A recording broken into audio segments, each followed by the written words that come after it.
first and last name and spell it out for the camera? Yes. So my first name is Gabriela, Gabriela. My last name is Parmigiani, Parmigiani. What are your preferred pronouns? She, her.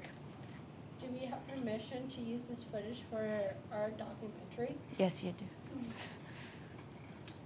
What was your life like before COVID? So before COVID, I had just gotten in Canada. It had been like, 5 months since I was in Canada, so I was kind of getting used to all the schedule with the school and the high school. So yeah, that was pretty much it. So when did you first hear about COVID? It was actually in my geography class. We were getting out, and they were saying that we would probably be out of school for like 2 weeks, like after the March break and all that. And I was kind of confused because I didn't really know what COVID was at that time. So what was your assumption to school shutting down?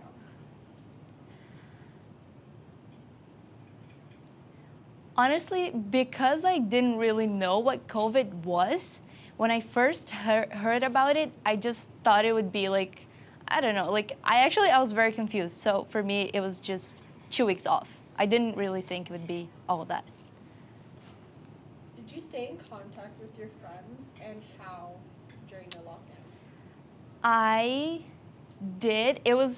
We wouldn't talk as often, but I did stay in contact, like texting, like through Instagram and Snapchat. Did it impact your social life?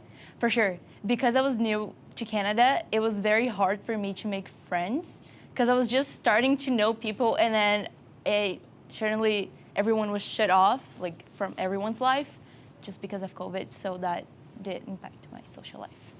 So any relationships change? I actually lost some friends because it was kind of hard to keep contact, especially because one of them didn't have a phone for like personal reasons. So it was really hard to like keep in contact. How did your daily schedule change?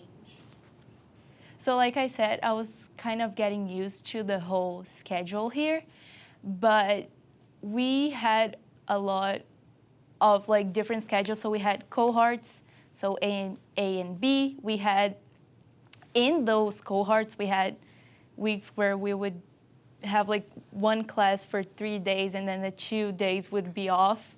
And I don't know, it was just really hard and very confusing because we had a lot of variations, I guess. Were your grades impacted? They were positively because of the do no harm, but besides that, yeah, that's pretty much. Did any teaching styles stood out to you? I don't know. I think online was it taught me a lot, so it definitely stood out, I guess. How do you think the teachers handled it? I think the teachers handled it as best as they could at the time, especially the ones that didn't really have a lot of experience with technology. So, yeah. Describe a typical day of what online school looked like and felt like for you. So I would actually get up like 10 minutes before class, and I wouldn't even get out of bed. I would like make my breakfast and get like to bed again, and then turn on, because I didn't have to like turn my camera on, so I didn't really worry about where I was. So how did you feel during the lockdown? It was I didn't think that coming to Canada would turn out to be that, so I blamed something for like, I don't know, I was new here and I couldn't really explore the city and the people, and it was just, I felt kind of out of place, I guess, because I didn't really fit in. How did isolation impact your mental health? So like I was saying, I think that because I was new here and I didn't really know anyone, and I couldn't like really see the people that I knew in my country, it really made me feel alone. So yeah. What did you do to cope with it? So what I did to cope with the isolation was that I started to get new hobbies. So I started exercising a lot. I started learning the guitar, and music was definitely something that helped me through lockdown. What are your thoughts on the restrictions being lifted? I'm very glad that they are. This summer was actually the first summer that I got to enjoy Canada, and I went to a lot of festivals, and it was really nice to see the people back at streets again and everything. Do you think COVID is over right now? No, and I don't think it's ever going to be over totally because it's here. It's not going anywhere. It can't just disappear. But What is a mistake that was made in the way we handle things? so the masking and hygiene in general, because I feel like masking stopped a lot of the spreading of the disease. So that was handled particularly well. I actually like how I am now because I feel like I value more the relationship that I make with people. And I'm actually more extroverted just because now I feel like I need social interaction just because of the past 2 years. So, yeah, I am glad that I changed. What do you feel is oversimplified about this issue? I think, I don't know if it's oversimplified, but the cases, like, we can't really know how many cases we had in total, like, in reality, especially in other countries. Like, for me, for my country, I don't really know the actual number of cases. So I feel like they did the best that they could, but it wasn't really 100% accurate.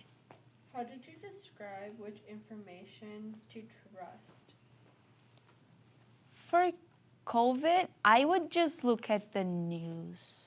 I feel like, even though, like I said, they weren't 100% accurate, I feel like they were okay.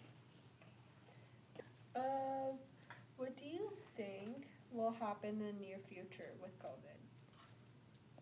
I think that now, because we're getting even more vaccines, like more shots, I think we're gonna be okay for the near future, and hopefully this will be over, and we won't have to have it another lockdown and pandemic. What lingering effects do you think COVID will leave in its wake?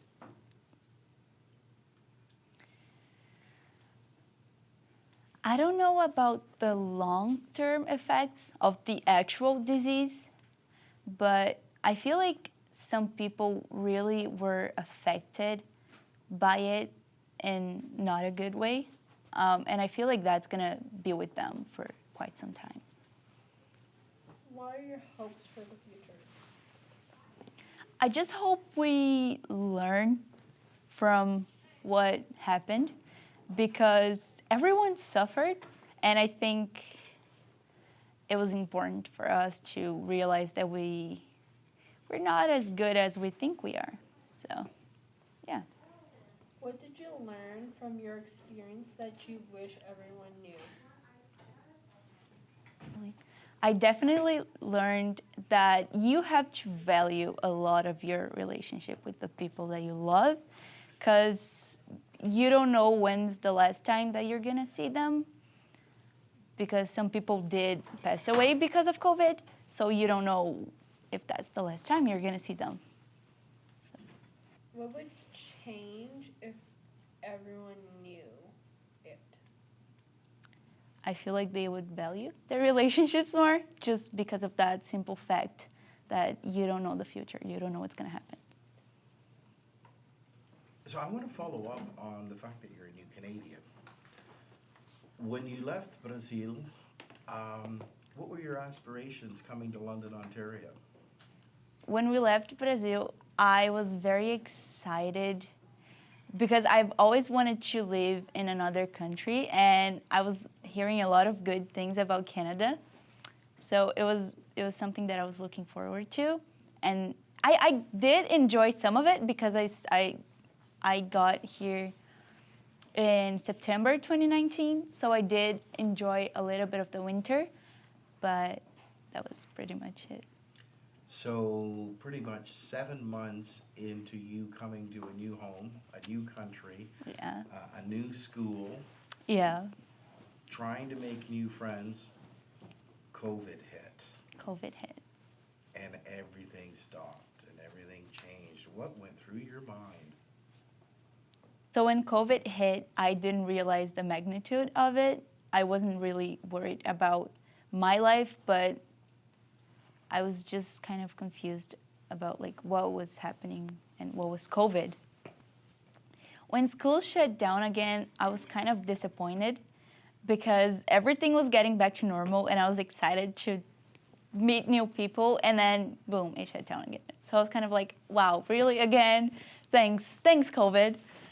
So yeah. When we got back to school in 2021, it was still hard to make friends because everyone is kind of like socially awkward, like, oh my God, like COVID, I can't touch you, I can't be near you. And the masking, it was really weird talking to people and not seeing half of their face. So it was still very hard especially for an introvert person who has English as their second language, which is also a barrier. That definitely was an obstacle for me to make friends. So give me an example of a typical day learning online. Take me through when you woke up and got ready to take in a class and how that worked for you. So when we had online classes, like I said, I didn't really get up much earlier than when classes started. So I would get up at like 8, and then classes started at 8:15. I would be in bed. I would not get out of bed because I didn't have to turn my camera on. So I did not worry about where I was. And it would end pretty early, so I wouldn't do anything for the whole entire day. So, because I didn't really care about the assignments since we had the do no harm. So, Be honest with me. yeah. During virtual classes, Mm-hmm. were you paying attention? And start the response with during virtual classes. So during virtual classes, I did pay attention on some subjects. For math, I did not, because it's really hard to learn when you can't really visualize what you're learning. So like the teacher wouldn't really have like a big board. So he was just like reading off like the textbook, and that didn't really help me. So I didn't really pay attention. No. Obviously in math, not to pick on you, but in math, that must have impacted your learning. So now that we're sort of back, do you feel like you've fallen behind a little bit, or you've got ground to make up? I have fallen behind, especially in math. Since it's like from grade 10 to 11, grade 10 math and grade 11 math, the gap is so big. Like even teachers say that. Like it's really a lot of new stuff in grade 11 math. That was me last year. This year I'm not taking math because I'm done with it. But it did really impact me, and I did fall back. As we move forward, I really intend on appreciating the opportunities that I have and the people that I meet. And I really hope my friends and everyone feels the same way and thinks the same way as I do.